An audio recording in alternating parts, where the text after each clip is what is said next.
Good morning everyone. Study with Preksha 5483 में आपका स्वागत है।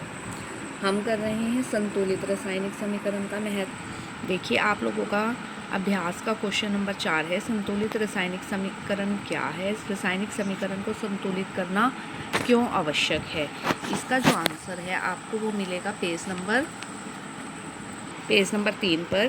ये दिया गया है कि संतुलित रासायनिक समीकरण का क्या महत्व है। कल भी बात हुई थी कि समीकरण क्या है, जिसमें एक तरफ अभिकारक होते हैं, दूसरी तरफ उत्पाद होते हैं। जो चीज़ रिएक्शन की आपस में वो अभिकारक है और दूसरी तरफ जो बना वो उत्पाद है।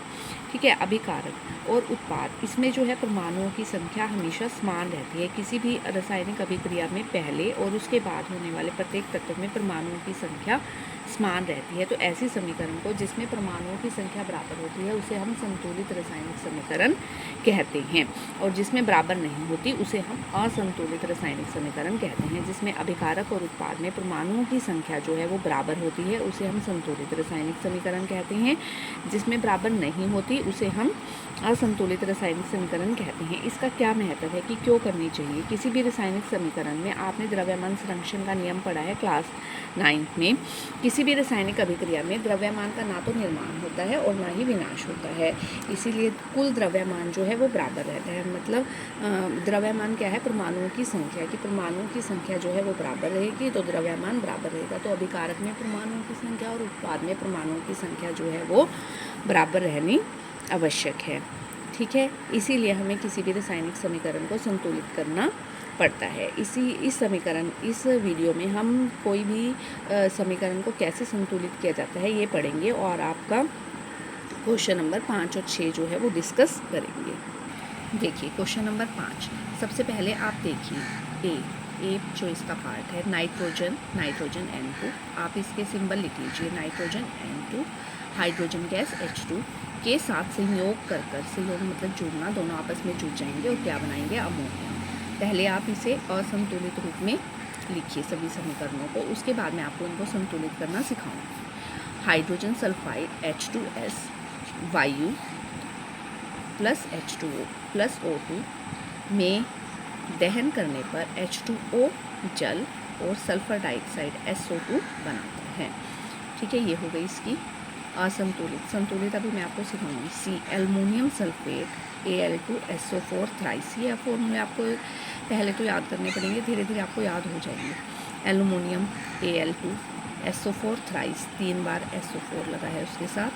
अभिक्रिया करके बेरियम क्लोराइड के साथ अभिक्रिया करता है BaCl2 और बनाता क्या है, एल्युमिनियम क्लोराइड एवं बेरियम सल्फेट BaSO4 और AlCl3 बनाता है, के अवशेप बनाता है। पोटाशियम धातु के जल के साथ H2O के साथ अभिक्रिया करके पोटाशियम हाइड्रोक्साइड KOH और H2 गैस प्रदान करती है। अब आपको ये सारे फॉर्मूले पहले आप याद कर लीजिए, उसके बाद आपको बैलेंस करना आ जाएगा। अब देखिए इन समीकरणों को संतुलित कैसे किया जाता है। देखिए n कितने हैं, इधर 2 हैं, इधर 1 n है, आप लिख लीजिए। यहाँ n 2 है, यहाँ 1 है, यहाँ हाइड्रोजन 2 हैं, यहाँ हाइड्रोजन 3 है। सबसे पहले आप यहाँ नीचे कुछ नहीं लगा सकते, सिर्फ आप आगे लगा सकते हैं। अब 3 का हमें 2, 3 और 2 3 दूनी 6 बना सकते हैं हम 3 को 2 से गुना करके। तो यहाँ पे हमने 2 लिख दिया।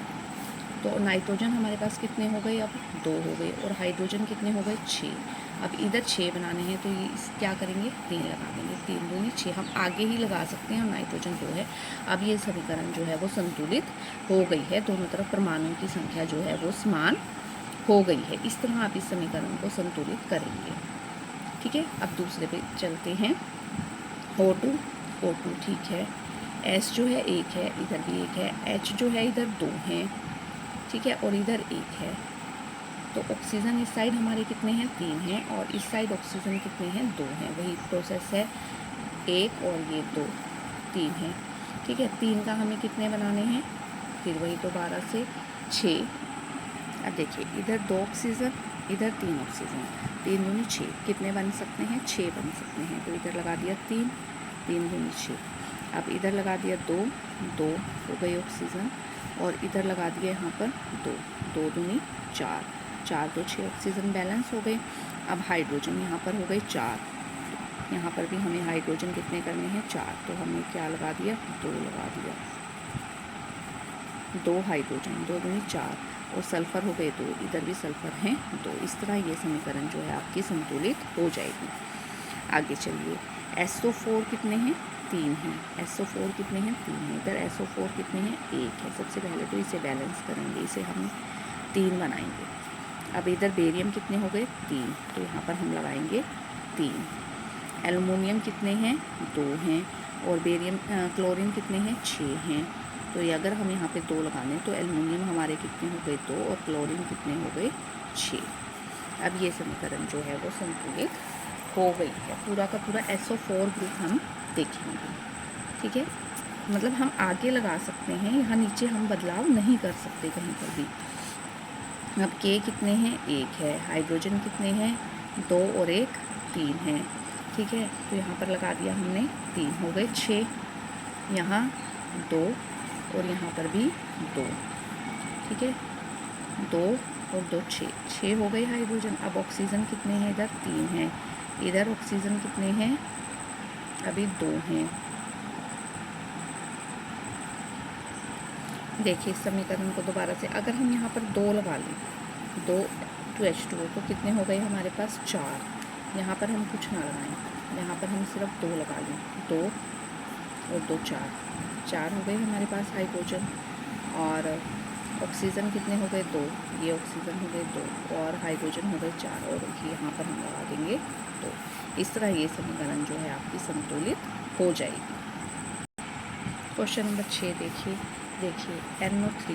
NO3 पूरा का पूरा ग्रुप देखना है। NO3 इधर कितने हैं 1 है, इधर कितने हैं 2 है, तो यहाँ पर हमने लगा दिया सीधा 2, ठीक है।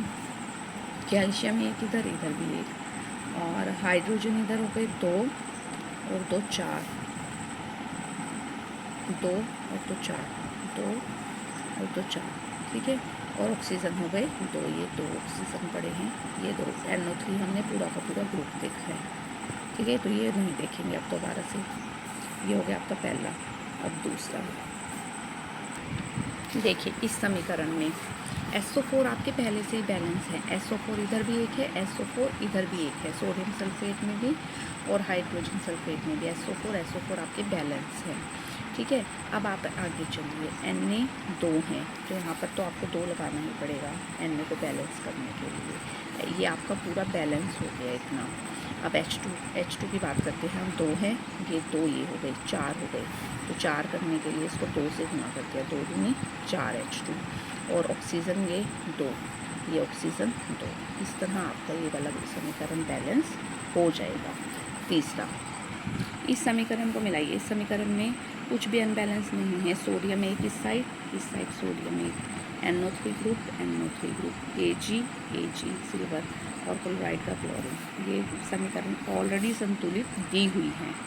इस क्वेश्चन में सबसे पहले हमने सल्फेट ग्रुप देखा, सल्फेट ग्रुप इधर भी 1 है, इधर भी 1 है, ये बैलेंस है हमारा सल्फेट ग्रुप, ठीक है। इसके बाद हमने क्लोरीन देखे, इस साइड 2 हैं, इस साइड 1 है, तो यहाँ पर हमने 2 लगा लिया, क्लोरीन हो गए हमारे 2, तो हाइड्रोजन हो गए हमारे 2। देखिए यहाँ भी 2 हैं, यहाँ भी 2 हैं, और बेरियम यहाँ भी 1 है, यहाँ भी 1 है। इस तरह ये समीकरण जो है आपकी संतुलित हो गई। अगर आपको वीडियो पसंद आई तो आप चैनल को जरूर सब्सक्राइब कीजिए। Please like, share and subscribe.